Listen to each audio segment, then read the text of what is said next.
ne Kapale yawonya okufa. Kapale yawonya okufa. Yes, Kapale baziwe. Wichi wende kuyidi na nalizula okeze waka nga mazindi musajja muwulu era ngosaba okutumanyi. Nene ndakamenya. Bezeza sa. Tabuwa mudibuli mutwa. Inda kusumba. So kati mazo yigize moroka munda koma okukala kezi nebatenga Abebijjambiya yakwata. Ndala Kandi kamera ekyali omusumali nekiyingira munda era bakwata mbuzi zavudde mu kulo. Naye bangamba mu Uganda bagenda nyine mesabye ebigambo byenawulyaga badduka baali basatu. So kati ndi kunkenke ne wakasi kyasulayo ndi mu hotels zibeeramu simanyi mukama kati yamanyi ekiddako. Ogenda kuba bulungi. Katonda yamanyi okuteesa.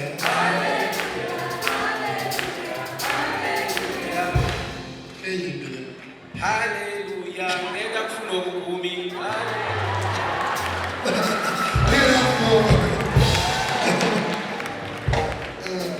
Kuyimba kutuleke. Yala kwebaza Nina Rose for letting manager Dero be your manager because he's my son. Okay, a few announcements. Ivan Mudumba, Primary School, like what happened at Chiwatwe, on 27th July. Please.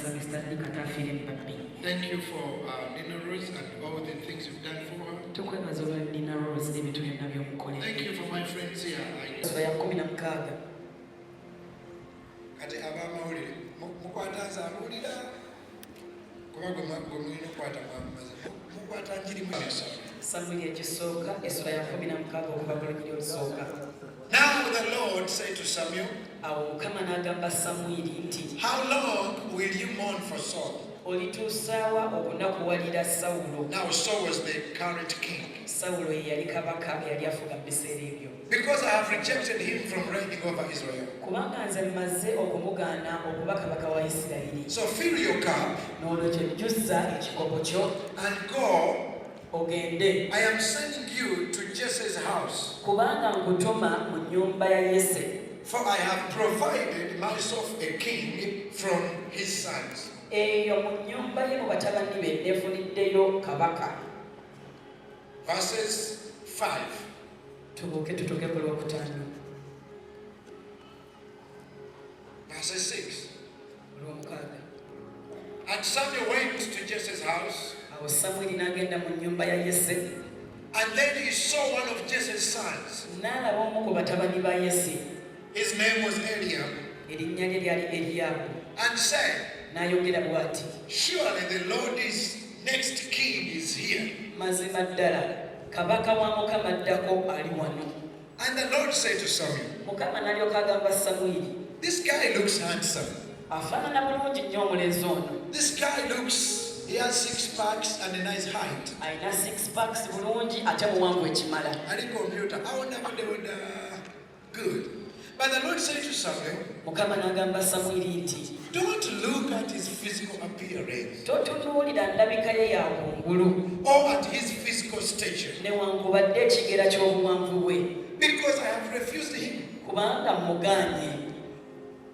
For the Lord does not see as man sees. Kubanga Mukama talabanga bantu bwe balaba.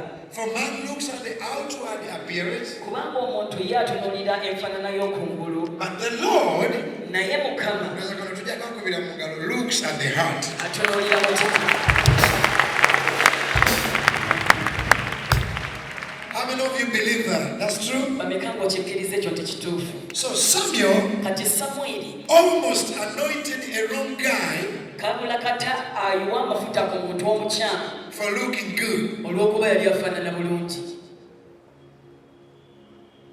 So Jesse said, Kati awo Yese n'agamba, let me show you one of my other sons. kale kankulageyo omu ku batabani bange omulala. You can continue. So he brought Shammah. n'aleeta Sama.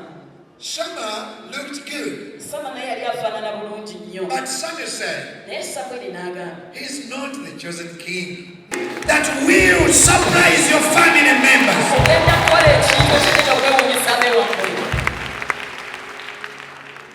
One day I heard President Museveni say, Naku olumu nawulira President Museveni ng'agamba, politics aside, byobufuzi nga bizze ku bbali. he said that in Banyankole they have a proverb Yagamba nti Abanyankole balina olugero oba enjogera that says, if you're a hunter lugamba nti bw'oba ng'oli muyizi and your dog gives birth to puppies, embwayo nejja ezaala obwana, don't look at them with your carnal eyes, totunuuliza bwana bwayo maaso ga muntu, the puppies, obubwa buli obuto, and say, n'otandika okunyooma. look at this puppy. Laba kano It's too skinny. kakovu nnyo katono, It will never hunt. tekaliyigga, And then you kill it. n'okatta. The Banyankole have a saying, Abanyankole mu njogera yaabwe raise them all. bagamba nti bonna mukuze, Yolazonna. raise them all, You will never tell a hunting dog by your carnal eyes. kubanga tosobola kumanya mbweyigga n'amaaso go ga muntu. I need the Banyankole to help me. Yolazonna tomanye eriwo eriyiga. Raise them all, you never know which one to Put it in Banyankole. Bridget, you are not. I need Banyankole. Now Banyankole tomanye Banyankole. Yolazonna tomanye eriwo eriyiga.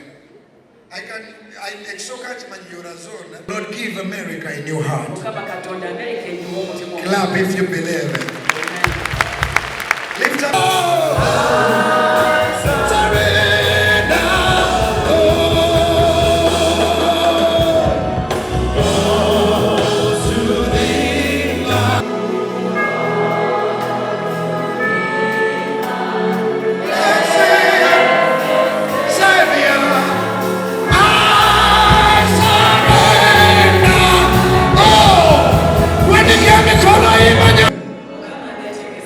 Lift me, and I shall help many people. I want you to say orphans, widows, poor people. I am coming. The Lord is raising a king for you. In Jesus' name. Somebody say amen. Keep studying. Whatever happened to David, he wrote about it. I've never known sight. Now I never come about our. What if you can service in a rose there? Mama Halima Jelimo, John Jelimo, Claudia Jelimo. Something happened to you. May the Holy Spirit come upon you. And may you never be the same again. In Jesus' name. If you are the next great king of Israel, clap your hands to Jesus Christ. Hallelujah! Now look at the wall. Somebody put water.